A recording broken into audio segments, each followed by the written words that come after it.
तो एमिस कितना बोलते हमारा सीन चेंज होता है। हमें कुछ समय बाद को दिखाया जाता है। हमारा यंसुक जो कि अचानक से बेहोश हो चुका था वो अचानक से अपने रूम में उठता है। बोलता कि आखिर मैं कहाँ पर हूँ, मेरे ड्यूल का क्या हुआ। तभी रेचल उससे बताती कि तुम अपने रूम के अंदर हो और तुम उस फाइट को जीत चुके हो और जो सेंट है वो अभी अभी तुम्हें हील करके गई थी। यंसुक बोलता है कि अच्छा ऐसी बात है। इतना बोलते हुए यंसुक अपने स्टेटस विंडो को ओपन करता है और वो देखता है कि उसका लेवल 200 से 212 पहुंच चुका होता है। साथ में उसका मैजिक डी पर पहुंच चुका होता है। यंसुक बोलता है कि चलो ये तो काफ़ी अच्छी बात है, मैंने अपनी पूरी जान लगाई थी तो कम से कम मुझे 12 लेवल तो मिलने ही चाहिए थे। पर इसके अलावा सबसे बढ़िया चीज़ ये मैजिक, मेरी यंसुक की लगभग रैंक डी पर पहुंच चुकी है। ये चीज़ सुनकर रेचल बोलती कि ये क्या बकवास है, ऐसा नहीं हो सकता। यंसुक बोलता है कि आखिर इसमें क्या बड़ी बात है। रेचल बोलती कि किसी का भी मैजिक इस तरीके से नहीं बढ़ सकता, हमें इस चीज़ को हल्के भी नहीं लेनी चाहिए। रेचल कितना बोलते हुए यंसुक वहाँ पर नोटिस करता है कि कागज़ पड़ा होता है और वो एक बहुत ही अजीब सी शेप में रखा होता है। तब इसी के साथ में यहाँ पर हमारा सीन चेंज होता है। हमें रात का सीन दिखाया जा रहा है और इस रात के सीन को हमारी मेरी भी देख रही होती है और वो बाहर की तरफ को तारों को देखते हुए बोलती कि आखिर मैंने ऐसा क्यों किया,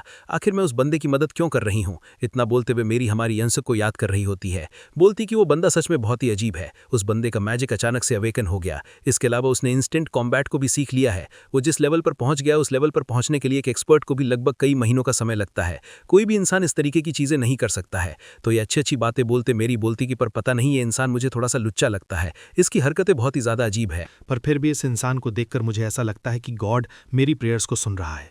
मुझे ऐसा लगता है कि इस बंदे में पोटेंशियल है और ये मेरे इस काम को कर सकता है। इतना बोलते मेरी वहाँ पर अपने रोब को उठाती है और वो उसको पहनते हुए कहीं पर जाने लगती है। वो अपने आप से बोलती कि मुझे लगता है कि मैं जिस उम्मीद की तलाश में थी ये बंदा वही उम्मीद है, मुझे इससे जाकर थोड़ी सी बातें करनी चाहिए। तो इतना बोलते हुए यहाँ पर मेरी किसी दरवाजे के ऊपर जाकर नॉक नॉक करती है। अब उस दरवाजे की दूसरी तरफ हम रेड रन जैसे किसी बंदे को देखते हैं। वो बोलता है कि सेंट आखिर क्या काम है। तो सेंट जो कि अपने खुद के रूम में होती है वो बोलती है कि मेरे पास में एक फेवर है जो कि मैं तुमसे मांगने चाहती हूँ, क्या मैं थोड़ी देर के लिए बाहर वॉक पर जा सकती हूँ। तो मेरी इतना बोलती हमारा सीन चेंज होता है। हमें दिखाता है कि यंसुक के पास में जो एक अजीब सी शेप का कागज़ पड़ा था उसने उसको उठाकर उसको पढ़ा होता है। उसमें लिखा होता है कि डिनर के बाद में बाहर मिलने आ जाना। हमें पता चलता है कि सब कुछ मेरी की तरफ से एक लेटर होता है। ये चीज़ देखकर तो यंसुक तो खुश हो चुका होता है। तो अब यहाँ पर हमारा सीन चेंज होता है। हम बाहर की तरफ का सीन देख रहे होते हैं। बाहर की तरफ को हम देखते हैं यंसुक यहाँ पर खड़ा होता है और वो बोलता है कि आखिर मैं क्या करूँ, क्या मैं सच में एक डेट पर आ चुका हूँ, क्या मुझे उससे यहाँ पर उसका नंबर मांग लेना चाहिए। रेचल तो उसे बोलती कि तुम ये सब छोड़ो और तुम सीधा रूम में चले जाओ। यंसुक को अचानक से कोई आवाज़ आती है और वो रेचल को पकड़ लेता है और फिर तभी हमें दिखाया जाता है कि यहाँ पर हमारी मेरी की एंट्री होती है और इस वक्त उसके पीछे दो बड़े बड़े बुल भी आ चुके होते हैं। ये चीज़ देखकर यंसुक बोलता है कि आखिर ये दोनों बड़े पहलवान यहाँ पर क्या कर रहे हैं। मेरी बोलती कि मैं कभी भी अकेले बाहर नहीं जा सकती हूँ, इस वजह से हमेशा मेरे साथ में कुछ गार्ड्स रहते हैं। यंसुक बोलता है कि अरे मैं तो भूल गया था कि तुम तो यहाँ पर प्रिजनर हो और तुम्हें अकेले बाहर नहीं जाने दे सकते। मेरी बोलती कि ठीक है फिर अब हमें बात करनी चाहिए। तब हमारी मेरी यंसुक के पास में होती है और वो जो दोनों बुल होते हैं वो पीछे की तरफ खड़े होते हैं, पर वो यहाँ पर हमारी यंसुक को इतना खतरनाक घूर रहे होते हैं कि यंसुक की तो वहाँ पर फट रही होती है। तब हमारी मेरी यंसुक को बोलती कि तुम एक वॉरियर हो। ये सुनते ही तो यंसुक चौंक जाता है और बोलता है कि आखिर तुम्हें इसके बारे में कैसे पता चला।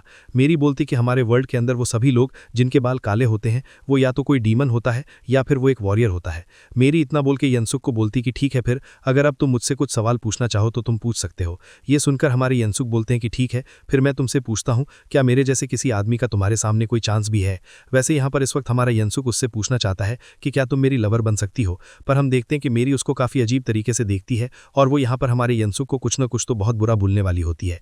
लेकिन तभी हम अचानक से देखते हैं कि यहाँ पर कैप्टन रेड रन की एंट्री होती है जो कि काफ़ी तेज़ी के साथ में भागता है और सीधा हमारी यंसुक की तरफ को ही जा रहा होता है और उसको इस तरीके से अपनी तरफ आता देखकर यंसुक की तो फट चुकी होती है। पर तभी हम देखते हैं कि रेड रन यंसुक के पास में आकर रुकता है और बोलता कि कमांडर तुम्हें देखना चाहते हैं, इसलिए जल्दी से जल्दी मुझे फॉलो करो। यंसुक हमें लग जाता है और बोलता है कि सच में तुम्हारी टाइमिंग बहुत ज़्यादा ख़राब है, पर चलो कोई बात नहीं, मालिक आपके लिए मैं कहीं पर भी चलूंगा। अब हमारा यंसुक तो यहाँ से जा चुका था और मेरी पीछे ही रह जाती है और बोलती कि सच में इस आदमी का मैं क्या ही करूँ, मुझे नहीं लगता कि मैं इसके ऊपर भरोसा कर सकती हूँ। तो मेरी इतना बोलती हमारा सीन चेंज होता है। अब हम हेमिस को देखते हैं जो कि यंसुक को बोलती है कि तुम सच में काफ़ी ज़्यादा एंटरटेनिंग हो, तुम पता नहीं कैसे मरते मरते भी जिंदा बच जा रहे हो। हेमिस यंसुक को बोलती है तो क्या तुम्हें याद है कि मैंने तुम्हें क्या प्रपोजल दिया था। यंसुक बोलते हैं कि हाँ मुझे याद है, मुझे डुअल करना होगा और उसके बाद में आप मुझे प्रोटेक्शन दोगी और इसके अलावा अगर मैं डुअल को जीत जाऊंगा तो मेरा प्रमोशन हो जाएगा और फिर मैं हमेशा आपके लिए काम करता रहूंगा। आपने शायद बिल्कुल ऐसा ही बोला था। हेमिस बोलती है हाँ, और इसके अलावा मैंने बोला था कि तुम मर जाओगे, पर अब मुझे लगता है कि मैं बिल्कुल गलत थी, अब मैंने तुम्हारे लिए अपने पूरे माइंड को बदल लिया है। इतना बोलते हुए हेमिस रेड रन की तरफ को इशारा करती है और बोलती है कि रेड रन तुमने मुझसे बोला था कि यंसुक के अंदर वो सारी काबिलियत थे जो कि एक डीमन आर्मी के ऑफिसर के अंदर होनी चाहिए। तो वो सारी बातें सोचकर मेरे मन में कोई ना कोई एक आइडिया आ रहा है। मैं सोच रही हूँ हो कि मैं इस जैसे इंसान के टैलेंट को इस तरीके से बर्बाद नहीं होने दे सकती। तब हेमिस यनसुक को बोलती है, यनसुक तुम्हें तो पता ही होगा कि हमारा जो महसूल है उसके अंदर हमारा काफ़ी ज़्यादा लॉस हो चुका है, उसके लगभग सारे के सारे ट्रूप्स मारे जा चुके हैं। यनसुक बोलता है कि हाँ ये सब तो ठीक है, पर आखिर आप अचानक से इसके बारे में बात क्यों कर रही हैं। एमएस अचानक से यनसुक के कंधे पर हाथ रखती है और बोलती कि वो बात यह है कि आज से तुम मैसूल के इंचार्ज बन चुके हो, मेरा मतलब है कि तुम मास्टर शेफ बन चुके हो। ये सुनकर यनसुक की तो आंखें बाहर निकल चुकी होती है और एमएस बोलती कि तुम्हें जो भी ट्रूप्स चाहिए तुम उसको ले सकते हो और उनको यूज करके तुम यहाँ पर फेस सेल को नॉर्मल कर सकते हो, तुम ये सब कुछ कर सकते हो ना। ये सुनकर यनसुक तो रोने लग जाता है और बोलता है कि यस मैं अपना पूरा बेस्ट देने वाला हूँ। तो इसी के साथ में यहाँ पर हमारा सीन चेंज होता है। रेचल यनसुक को बोलती है कि जरा देखो तो मेरे पास में एक वॉरियर है जो कि डीमन आर्मी का कुत्ता मतलब कि ऑफिसर बन चुका है। यनसुक तुम्हें तो काफी ज्यादा प्राउड फील हो रहा होगा। यनसुक चिढ़ जाता है और बोलता है हाँ ठीक है मैं समझ गया। यनसुक इतना बोलते हुए मैसूल की तरफ को जाने लगता है और मैसूल में जाने के साथ ही उसकी नजर किसी के ऊपर पड़ने लगती है।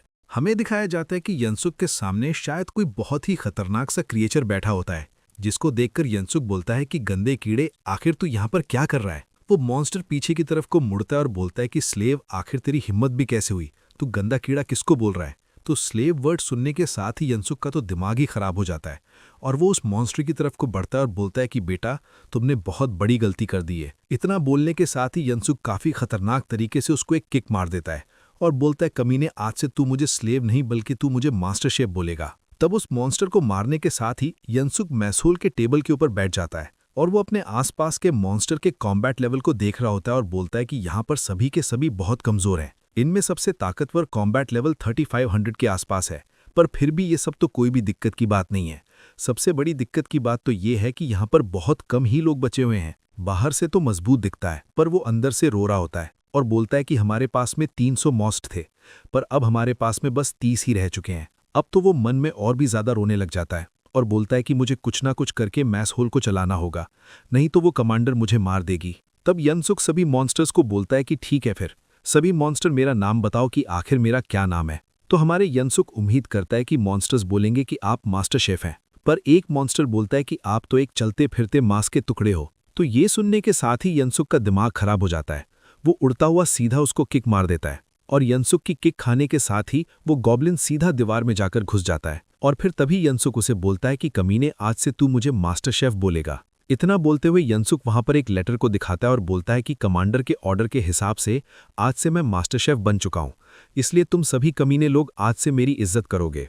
यनसुक की इस बात को सुनकर कई सारे गॉब्लिन तो उसको सैल्यूट देने लग जाते हैं और बोलते हैं कि मास्टर शेफ आप तो हमारे माँ बाप बन चुके हो, हम आज से हमेशा आपकी सारी बात सुनेंगे। तो यनसुक बोलता है कि हाँ ठीक है, लगता है तुम सभी का दिमाग ठिकाने आ चुका है, तो चलो ठीक है फिर अब मुझे ये बताओ कि तुम सब में सबसे बेस्ट कुक कौन है। उसकी इस बात को सुनकर काफी सारे मॉन्स्टर वहां पर गोलम का नाम ले रहे होते हैं। हमें वहां पर उस गोलम मॉन्स्टर को भी दिखाया जा रहा होता है जिसकी तो अचानक से फट चुकी होती है। लेकिन तभी यनसुक बोलता है ठीक है फिर आज से तुम असिस्टेंट मास्टर शेफ बन चुके हो। तब इसके साथ में हमारा सीन चेंज होता है। हमें उस मॉन्स्टर को दिखाया जाता है जिसको यनसुक ने किक मारी थी, वो अभी तक वहां पर जमीन पर पड़ा होता है। तब इसी के साथ में हम यनसुक को देखते हैं जो कि मन में बोलता है कि मुझे इस मैस होल को चलाने के लिए कम से कम 200 मॉस्ट की जरूरत है। मुझे समझ नहीं आ रहा कि आखिर मैं इतने सारे मॉस्ट्स को कहां से ढूंढूंगा। यनसुक इतना सोचता है कि तभी अचानक से उसके मन में कोई आइडिया आता है। वो बोलता है कि ठीक है फिर मैं समझ गया। यनसुक इतना बोलती हमें अगले दिन का सीन दिखाया जाता है। हम देखते हैं कि यनसुक बोबो को लेकर कहीं पर जा रहा होता है। तभी रिचेल बोलती है तो तुम बोबो का यूज करने वाले हो। यनसुक बोलता है कि नहीं, मैं तो इसको प्लान बी में यूज करूंगा। तो इतना बोलते हुए यनसुक उस गॉगल को पहनकर अपने आसपास में देखने लग जाता है। वो यहाँ पर कई गॉब्लिन को ढूंढ रहा होता है जो कि उससे कमजोर होते हैं और जैसे ही वो गॉब्लिन उसको दिखता है वो उड़ता हुआ जाता है और उसको काफी बुरी तरीके से पीटने लग जाता है। पर मॉन्स्टर को पीटने के बाद में यनसुक बोलता है ठीक है फिर आज से तुम मेरे मैस होल को ज्वाइन करोगे। यनसुक की इस बात को सुनकर मॉन्स्टर उसको कुछ भी नहीं बोल रहा होता। तभी यनसुक उसे एक और तगड़ी सी किक मार देता है और बोलता है कि तुम ये अजीब तरीके की पोज बनाना बंद करो और सबसे पहले मेरी बात सुनो कि मैंने सबसे पहले आज के दिन तुमसे ही पूछा है, तो इसलिए तुम्हारे पास में मना करने का कोई ऑप्शन ही नहीं है। तुम्हें तो बल्कि शुक्रिया अदा होना चाहिए कि यहाँ पर मास्टर शेफ खुद आकर तुमसे पूछ रहे हैं। और इसके अलावा मैं एक नई आर्मी को बनाऊंगा और अगर तुम इसके अंदर सबसे पहले ज्वाइन होगे तो फिर तुम इस आर्मर में सबसे टॉप पर आ सकते हो। तो चलो ठीक है, अब तुम मेरी आर्मी का हिस्सा हो, जाओ अब मेरे लिए कुछ मॉन्स्टर को ढूंढ कर लाओ। ये सुनकर वो मॉन्स्टर बोलता है कि अच्छा मुझे मिनियन को लेकर आना है। तब यनसुक अचानक से अपने आप को बहुत ज्यादा हैंडसम दिखाने लगता है और वो उसे बोलता है कि तुम्हें कम से कम 5 मॉन्स्टर्स को लेकर आना होगा। अगर तुम ऐसा करोगे तो फिर मैं सच में तुम्हें बहुत कम मारने लगूंगा। ये सारी बातें यंसुक उस मॉन्स्टर की गर्दन को पकड़कर बोल रहा होता है, जो कि दिखने में तो बहुत ज्यादा क्यूट होती है, पर एक तरीके से यहाँ पर हमारी यंसुक एकदम की होती है। तो अब इसी के साथ में यहाँ पर हमारा सीन चेंज होता है। हमें यहाँ पर थोड़े से मीट को दिखाया जाता है। कोई नाइफ और फोक का यूज करते हुए इसको खा रहा होता है। ये एक बहुत ही अजीब सा मॉन्स्टर होता है, जो कि बोलता है कि सच में अकेले बैठकर खाना खाने में मजा आता है। तब हमें पता चलता है कि ये जो अजीब सा मॉन्स्टर है, इसका नाम डोरिस है और ये डीमन आर्मी की 3rd डिवीजन का मेजर होता है। तभी एक गॉब्लिन मॉन्स्टर अचानक से उसका दरवाजा खोलता है और बोलता है कि मेजर, हमारे पास एक बहुत बड़ी प्रॉब्लम है। डोरिस बोलता है कि हाँ, क्या बात हो गई है। गॉब्लिन बताता है कि हमारे काफी सारे मेंबर हमारे ग्रुप को छोड़कर जा रहे हैं। डोरिस बोलता है कि नहीं, ऐसा तो हो ही नहीं सकता। मुझे बताओ आखिर वो कौन सी आर्मी की यूनिट को ज्वाइन कर रहे हैं। गॉब्लिन बोलता है कि नहीं, ऐसा नहीं है, वो किसी आर्मी यूनिट को ज्वाइन नहीं कर रहे, बल्कि वो तो मैस होल के लिए सब कुछ छोड़कर जा रहे हैं। डोरिस बोलते हैं कि चलो कोई बात नहीं, उन्होंने हमारे कुछ बंदों को ले लिया। अब सीधा जाओ और उनको जाकर धमकी देकर आओ।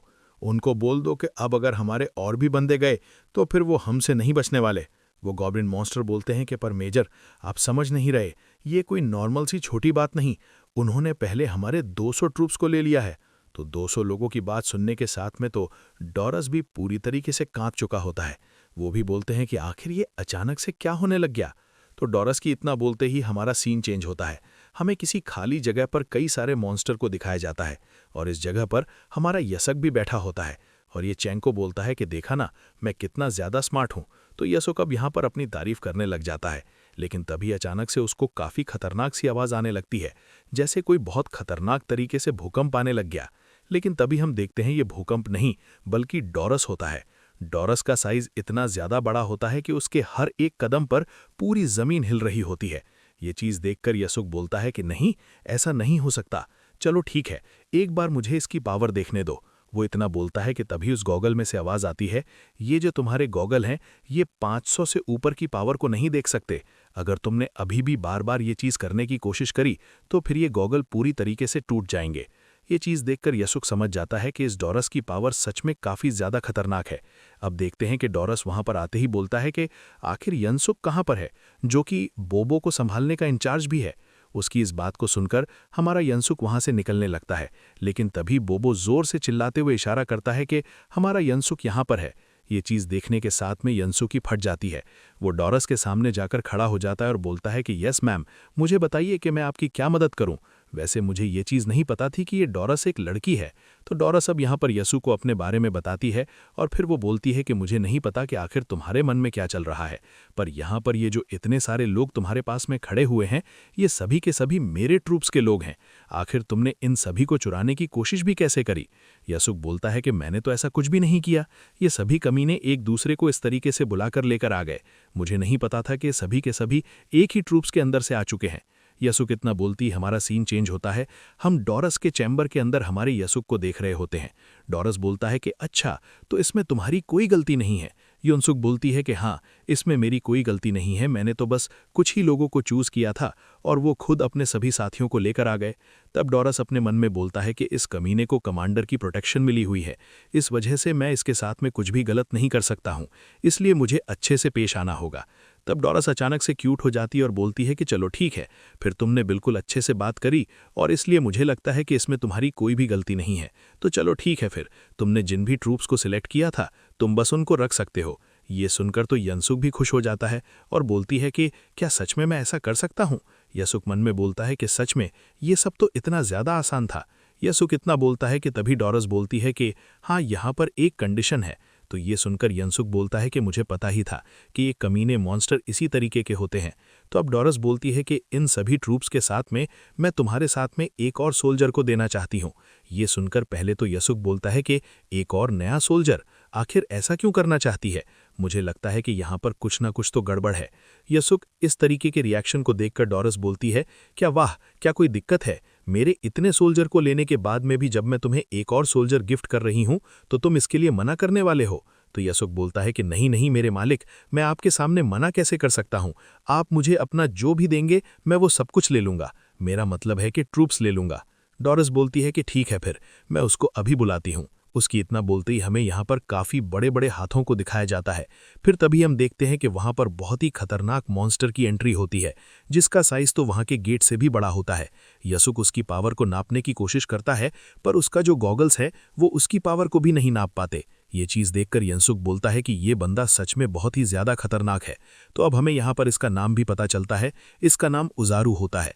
अब उजारू वहाँ पर आते ही अंदर आने की कोशिश करता है और उसका सर दीवार से भिड़ जाता है। इसलिए वो बोलता है कि उजारू का सर बिट गया, उजारू के सर में दर्द हो रहा है। मतलब ये जो उजारू मॉन्स्टर है ये पैदल दिमाग का है। तब इसी के साथ में हमारा सीन चेंज होता है। हमें खुले ग्राउंड में देखता है यसुक अपने सभी ट्रूप्स के साथ में वहां पर खड़ा होता है। बोलता है कि मैं तुम सभी को बता दूं, मैं तुम सभी का मास्टर शेफ हूं और यहाँ पर ये जो बोबो है ये भी तुम्हारा एक तरीके से मास्टर है। तो बोबो को वहां पर देखकर कई मॉन्स्टर बोलते हैं कि ये सच में वही बोबो है जो कि कमांडर का पेट है। इसके बारे में हमने आज तक सुना था, पर आज हमने इसको देख भी लिया। तब हमारा युनसुक उन सभी को थोड़ा डराने के लिए अपने पास में से एक गड्डी निकालता है। इसको देखने के साथ ही बोबो वहां पर क्यूट एक्टिंग करता है। इस वजह से सभी को लगता है कि यसुक और भी ज्यादा खतरनाक है। तब हम देखते हैं यंसुक सभी को बोलता है कि ठीक है, फिर हमारा जो है नया ट्रू बनने वाला है, इसके अंदर मैं सभी को रीऑर्गेनाइज करने वाला हूं। इतना बोलते ही युनसुक एक पेपर निकालता है और बोलता है कि तुम सभी को रीऑर्गेनाइज करने के लिए मैंने एक चार्ट बना दिया। ये चार्ट के हिसाब से तुम सभी लोग लाइन अप कर लो। रिचल बोलती है कि सच में यसुक, तुम तो काफी कमाल के बंदे हो। यसुक बोलता है कि नहीं, ऐसा कुछ नहीं है, मैंने तो बस इन सभी की कॉम्बैट के हिसाब से इनको रीऑर्गेनाइज कर दिया। ये चीज देखकर रिचल बोलती है कि सच में मुझे तो लगा था कि तुम समझदार इंसान हो। यसुक बोलता है कि ये चीज जो मैं कर रहा हूं ये भी बहुत समझदारी की बात है, और इसके अलावा यहाँ पर जितने भी वो एक्सपीरियंस फाइटर हैं मैं उन सभी को ट्रूप्स में रखने वाला हूँ, और बाकी जो भी है मैं उन सभी को मैस होल में रखने वाला हूँ। यसुक इतना बातें कर ही रहा होता है कि तभी ट्रूप्स की तरफ से आवाज आती है। वो बोलते हैं कि ठीक है, हम सभी ने अपना काम कर दिया। यंसुक देखता है कि वहां पर 2 ग्रुप डिवाइड हो चुके होते हैं, तो उनको देखकर यंसुक बोलता है कि ठीक है, फिर लेफ्ट वाले सभी के सभी लोग मैस होल के अंदर जाने वाले हैं, और जो राइट की तरफ को ट्रूप्स हैं वो सभी के सभी कॉम्बैट के काम करेंगे। अगर तुम में से किसी को भी इससे कोई दिक्कत है तो फिर तुम आगे आकर मुझे बोल सकते हो। यसुक की बात सुनते ही एक बंदा अचानक से अपने हाथ को उठाता है और बोलता है कि मुझे एक दिक्कत है। हमें दिखाता है कि वहां पर एक बिल्कुल छोटा सा गॉब्लिन होता है जो कि दिखने में भी बहुत ही अजीब लग रहा होता है। तो वो बोलता है कि मैं मेस होल में नहीं जाना चाहता, मैं हंटिंग में जाना चाहता हूं, क्योंकि मैं भी सभी की तरह फ्रेश मीट खाना चाहता हूं। ये चीज देखकर यंसुक बोलता है कि तू छोटे कीड़े, तू पहले इधर आ, तू जल्दी से मेरे पास आ, मैं तुझे हंटिंग पर लेकर जाऊंगा। यसुक इस बात को सुनकर वो छोटा गोब्लिन भी काफी तेजी के साथ में यसुक की तरफ को आने लगता है, और जैसे ही यसुक के पास में पहुंचता है बिल्कुल तभी यसुक अपनी किक उठाते हुए उसकी टांगों के बीच में मार देता है। यसुक बोलता है कि छोटे कीड़े, अब मुझे बता, क्या तू सच में हंटिंग पर जाना चाहता है? वो गोब्लिन मोस्ट वहां पर पड़े पड़ा रोने लग जाता है और बोलता है कि सर मुझे माफ कर दो, मैं बहुत ज्यादा बड़े बड़े सपने देखने लग गया था। उस गोब्लिन की इतना बोलते ही यसुक को कुछ नोटिफिकेशन आती है जिसमें कुछ फालतू की चीजें लिखी होती है। हमारी यसुक वहां पर उनको देख रहा होता है। फिर तभी उसकी नजर किसी दूसरी नोटिफिकेशन पर जाती है जिसमें वही चीज है कि तुम्हारे हिडन एबिलिटी थोड़ी इंक्रीज हो चुकी है, मतलब कि 4 बार, और साथ में लीडरशिप इंक्रीज हो चुका है। तो ये चीज देखकर यसुक बोलता है कि चलो ठीक है, फिर अब तुम सभी लोग मुझे बताओ कि क्या तुम में से किसी को भी कोई कंप्लेन? यसुक की इस बात को सुनकर सभी लोग थोड़ा सा डरने लग जाते हैं। इस चीज को देखकर यसुक अब थोड़ा शांत होता है और वो अपने गले को साफ करते हुए अचानक से जोर से चिल्लाने लग जाता है और बोलता है कि चलो ठीक है, फिर अब जब सभी लोग तैयार हो चुके हैं तो फिर मेरी जो कॉम्बैट ट्रूप्स हैं वो जल्दी से फील्ड पर पहुंच जाएं, क्योंकि हम अभी हंटिंग के लिए निकलने वाले हैं। यसुक इतना बोलते ही सीन चेंज होता है। हमें इन सभी का अब यहाँ पर जॉइंट फॉरेस्ट के अंदर दिखाया जाता है। यसुक वहां पर आती बोलता है कि ये क्या हो रहा है, आखिर यहाँ पर कोई भी मैजिक बीट्स दिखाई क्यों नहीं दे रहा है? नेचर बोलती कि शायद ये इस वजह से हो रहा है क्योंकि तुम बोबो और उजारो को यहाँ पर लेकर आ चुके हो। यंसुक बोबो की तरफ को देख रहा होता है। बोबो दिखने में क्यूट एक्टिंग कर रहा है, पर वो अंदर से बहुत खतरनाक बीस्ट है।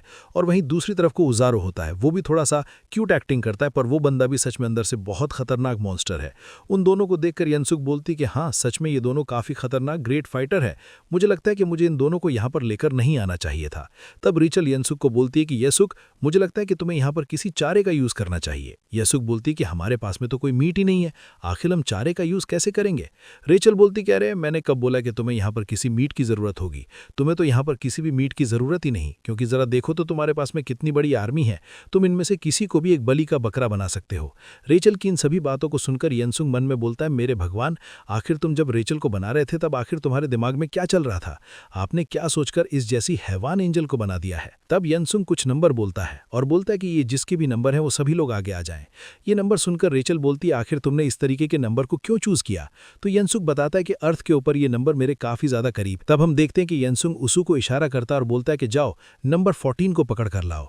उसू जाता है और नंबर 14 को पकड़ लेता है। नंबर 14 को कुछ भी समझ नहीं आता कि आखिर ये उसके साथ में क्या करने वाले हैं, लेकिन अब अचानक से यनसुक उसू का एक इशारा करता है और ये इशारा देखने के साथ ही उसू काफी तेजी के साथ में उस नंबर 14 को वहां से फेंक देता है। यनसुक बोलता है कि ठीक है, फिर जो कमजोर लोग हैं मैं उनको बिल्कुल चारे की तरह इस्तेमाल करूंगा और इस चीज से सारे के सारे बीस्ट बाहर आ जाएंगे। यनसुक इतना बोलते किसी की तरफ इशारा करता और बोलता है कि जल्दी से आग लगाओ, क्योंकि हम जितने भी लोगों को फेंक रहे हैं वो आग की धुएं को देखकर वापस आ सकते हैं। रेचल बोलती, मुझे नहीं लगता कि तुम अगर उनको इस तरीके से फेंकोगे तो फिर वो जिंदा भी बचेंगे। यनसुक बोलता है कि मुझे नहीं पता, पर फिर भी मुझे उम्मीद है कि कम से कम 6 में से 1% तो जिंदा लौट कर आएगा।